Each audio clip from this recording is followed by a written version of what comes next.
नमस्कार मित्रों। Corona dynamics and diversity celebration के इस विशेष अंक में आप सबका स्वागत है।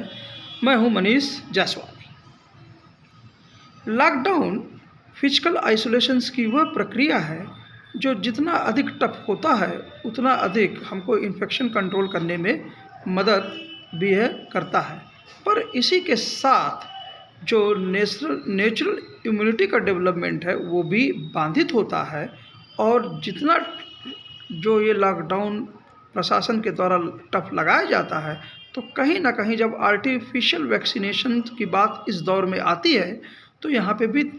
ट्रांसपोर्टेशन से लेकर मैन पावर से लेकर और वैक्सीन अवेलेबिलिटी तक हर एक तरह, ट्रेसिंग तक, टेस्टिंग तक, हर एक जगह दिक्कतों के कारण जो आर्टिफिशियल वैक्सीनेशन की भी जो रेट होती है वो भी स्लो हो जाती है। तो यही दोनों समस्याएं, नेचुरल वैक्सीनेशन की स्लो रेट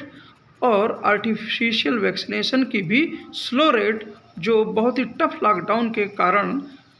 होती है, वह चाइना में भी देखी गई उसकी जीरो कोविड पॉलिसी के कारण। इस पॉलिसी के अपनाने के कारण या तो ज़्यादातर पॉपुलेशन नेचुरल वैक्सीनेशन से महरूम रह गई या आर्टिफिशियल वैक्सीनेशन उस हद तक उनका हो नहीं पाया। और जो भी कोरोना के इनोकुलम थे, पॉकेट्स में थे, वो कहीं ना कहीं फैमिली लेवल पर आइसोलेटेड पॉकेट्स में वह चलते रहे कुछ न कुछ स्प्रेड के साथ। और उन बॉडीज़ ने कोरोना को आगे म्यूटेट होने का वक्त भी दिया। पर चीन की किस्मत अच्छी थी कि ये जो म्यूटेशन हुआ वह इन्फेक्शियस तो बहुत ज़्यादा था पर लीथल उतना था नहीं। और जब एयरबॉर्न इन्फेक्शन के लेवल पे काफ़ी हद तक ये चला गया तो लॉकडाउन का फिर मतलब कोई नहीं रह गया और मजबूरन चीन को अपना लॉकडाउन एकाएक खोलना भी पड़ा। और चीन ने इसमें एक अपॉर्चुनिटी भी देखी कि इस हाईली इन्फेक्शियस म्यूटेंट से वो अपनी पॉपुलेशन को ज़्यादा तेज़ी से नेचुरल इम्यूनिटी प्रदान कर सकते हैं। पर जो काम स्वीडन ने कहीं पहले की वेव्स में पहले किया था, पर अगर चीन की यही जीरो कोविड पॉलिसी में अगर कोई ऐसा म्यूटेशन आ जाता बाहर जो जितना इन्फेक्शियस है उसके हिसाब से लीथल भी होता, या मान लीजिए इन्फेक्शियस उसका आधा ही होता और लीथल भी होता, तो आज चीन जो इतना जीडीपी लॉस देख रहा है, आगे भी फिर लॉकडाउन के सिवा कोई चारा न बचता और आगे भी वह बहुत भयंकर जीडीपी लॉस देखता, लोगों की जानों में जो नुकसान है, तबाही है, वो भी देख रहा होता। खैर, जो भी इन्फेक्शन का रेट है वो भी अभी ज़्यादा है, ज़्यादातर लोग इन्फेक्शन होंगे तो मेयर नंबर ऑफ केसेस से अगर कम परसेंटेज लोग सफ़र भी करते हैं लीथल रूप में, तब भी वहाँ पे जो ओवरऑल जो डेथ्स हैं या होने की चांसेस हैं या सीवियरिटी होने की चांसेस है, ऑक्सीजन अवेलेबिलिटी की डिमांड है, वो भी उसकी जो पॉपुलेशन साइज है बहुत बड़ा होने के नाते वो भी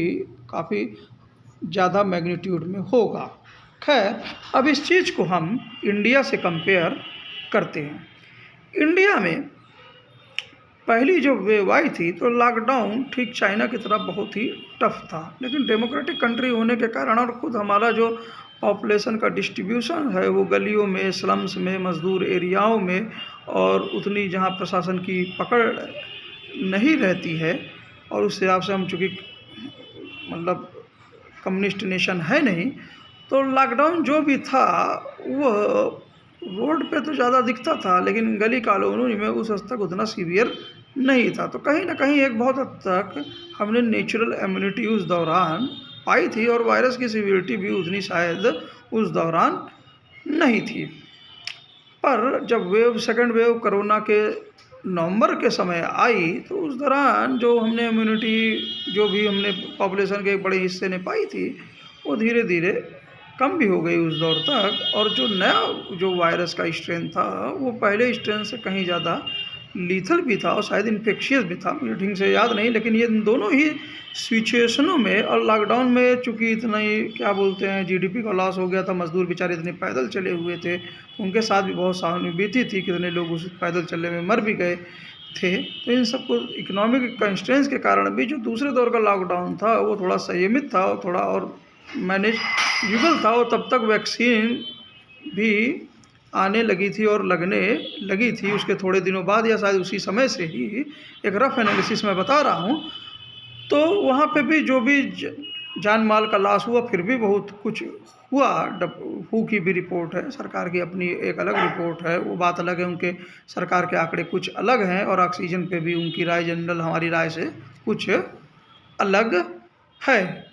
पर जब आगे की वेव्स जो भी आती गई या जो भी चीज़ें होती गई, तो हमको दो तरह की इम्यूनिटी इन दोनों चीज़ों से मिल गई, एक नेचुरल इम्यूनिटी और दूसरी आर्टिफिशियल जो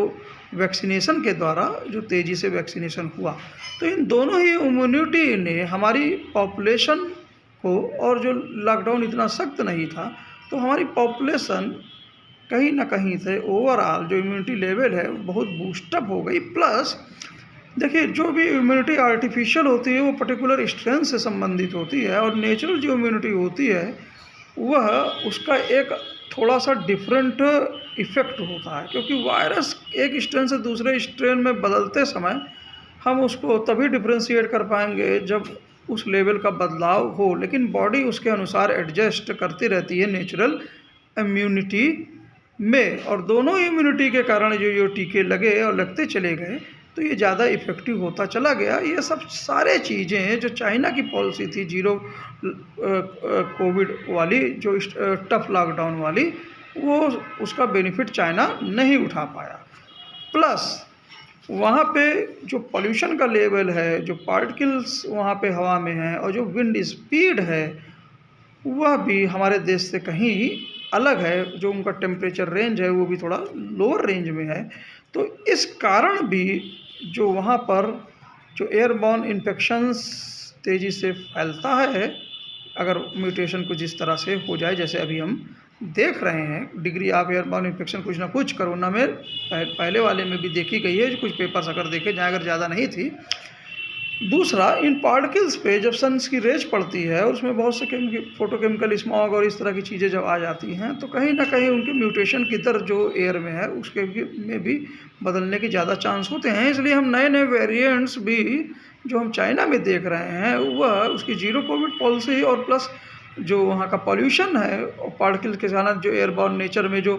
वहाँ पे जो म्यूटेशंस होने के चांसेस हैं और बाद में बॉडी में प्रोपोगेट होती है, तो वहाँ तक भी हम उसको समझ सकते हैं। प्लस एक चीज़ और हमको हमारी पॉपुलेशन को बचाया, वह थी हमारी जेनेटिक और कल्चरल डाइवर्सिटी। हम डाइवर्स पीपुल हैं जेनेटिकली भी, इसमें सबको पता है। भारत में ज़्यादातर लोग कहीं ना कहीं से आए हैं, अगर आदिवासी मूल निवासियों को अगर छोड़ दिया जाए, तो उनका जो रिस्पांस होता है एक पर्टिकुलर इन्फेक्शन के लिए, उनको उनकी बॉडी में वो भी अलग अलग होता है, अलग अलग जेनेटिक मेकअप के कारण, डिग्री कुछ कम ज़्यादा। और दूसरी तरफ जो चीन में ज़्यादातर पॉपुलेशन है वो इतनी डाइवर्स नहीं है, प्लस उनका खान पान भी ठंड होने की वजह से वो ज़्यादातर अनमूविंग चीज़ को खाने की कोशिश करते हैं, जबकि हमारे यहाँ खान पान में भी बहुत ज़्यादा वेरिएशन होता है। बहुत से जेनेटिकली सेम ग्रुप्स में भी खान पान के बहुत ज़्यादा वेरिएशंस हम देख सकते हैं। एक जात के, एक फैमिली के बहुत सारे लोग मीट मुर्गा भी खाते हैं और दूसरी तरफ वो वेजिटेरियन भी हो सकते हैं। तो इन सब चीज़ों ने भी जो इन्फेक्शंस है वो कहीं ना कहीं इनका प्रोपोगेशन, या ये भी कोरोना चीन से ही क्यों आया, इन सब क्वेश्चंस का कहीं ना कहीं थोड़ा सा हमको हल इंडिया में मिलता है। प्लस लॉकडाउन का एक सबसे बड़ा जो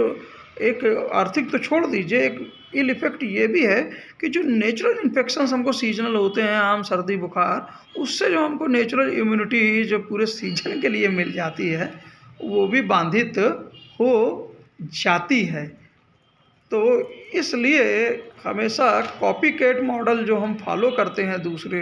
देशों का, कि वो बगल में क्या हो रहा है, उसने ये क्या कर दिया तो उसी हिसाब से हम भी कर लें, तो इस तरह की चीज़ें करने से बचनी चाहिए। चाहे पहाड़ पे चीन का कंस्ट्रक्शन बहुत ज़्यादा कर रहा हो तो वो भुगत भी रहा है, और प्लस उनकी जो ज़मीन है, उनका जो पहाड़ का स्ट्रक्चर है वो हमसे डिफरेंट हो सकता है, हमारे उत्तराखंड और हिमाचल के तुलना में, जिसके कारण आज जोशीमठ संकट में है। प्लस जो पॉलिसी चीन अपनी माइनॉरिटीज़ के लिए यूज कर रहा है, अगर हम वो चीज़ें अपने लोगों के लिए यूज करने लगेंगे उसी आधार पे, तो ये डाइवर्सिटी जब हो जाएगी तो हम भी चीन की तरह से पॉलिटिकली ही नहीं, स्ट्रेटजिकली ही नहीं, बल्कि मेडिसिनली और इन्फेक्शियस डिजीज़ में भी पीछे मतलब कहीं खड़े हो जाएंगे और प्रोन हो जाएंगे। जैसे फसल होती है ना, कई तरह की ब्रीड जब होती है तो अगर कोई महामारी आती है तो तब भी सिस्टम चलता रहता है, लेकिन अगर एक ही मोनोकल्चर लेके चलेंगे तो एक ही महामारी में सब कुछ तबाह होने का भी खतरा होता है। तो कोरोना डायनेमिक्स को अच्छे से समझने की ज़रूरत है, और जो नेचुरल इन्फेक्शन इन्फ्लुएंजा के होते हैं उसके साथ उसी समय अगर मान लीजिए कोरोना इन्फेक्शंस भी हो रहा है तो इस पर भी इन विट्रो एक्स वीवो इस तरह के सारे तरह के रिसर्च की आवश्यकता है कि कैसे इन्फ्लुएंजा और कोरोना एक दूसरे के साथ चलते हैं, कि एक दूसरे में प्रतिरोधक क्षमता देते हैं, या इनके एक दूसरे इन्फेक्शन से क्या दूसरा इन्फेक्शन और तेज़ी होता है कि नहीं होता है। इन सब चीज़ों पे बहुत ज़्यादा स्टडीज़ की आवश्यकता है। तो हमको हर जगह सेलिब्रेशन ऑफ डाइवर्सिटी को, अपनी डाइवर्सिटी को सेलिब्रेट करना है। वो हमें यूनिटी ही नहीं बल्कि कहीं ना कहीं एक नेचुरल रेजिस्टेंस और इम्यूनिटी भी देती है, कुछ अलग टाइप की। थैंक यू सर, मिलते हैं नेक्स्ट एपिसोड में।